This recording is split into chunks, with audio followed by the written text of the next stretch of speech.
जिस जजमेंट पे ये रिलाई करते हैं पीएलई वाली वगैरह एफपीएल, वो उसके एक खास मुहर्रिकात थे, भुट्टो साहब के ज़माने की बात है। और उसके तहत उसके हक़ाइक़ कुछ और थे।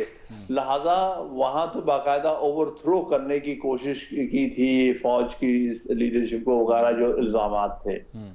उसके बाद से आज 50 साल गुज़र गए हैं लगभग। उसके बाद बहुत से और जजमेंट्स आ चुकी हैं, जिसमें ये कहा गया है कि सिविलियंस का ट्रायल फौजी अदालतों में नहीं हो सकता।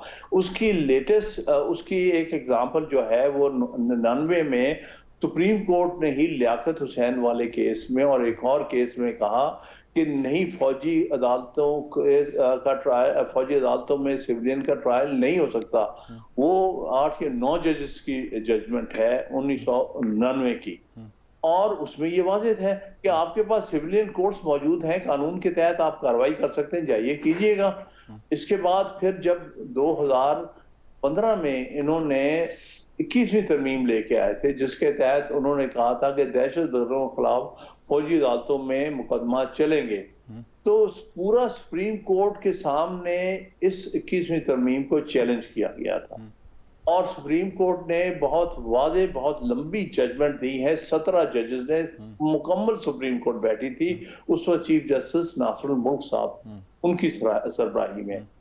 उसमें उन्होंने ये 11 से 6 पर ये कहा था कि ये हम इसको स्ट्राइक डाउन नहीं करते। ये जो आईनी तरमीम है, ये उन्होंने कहा।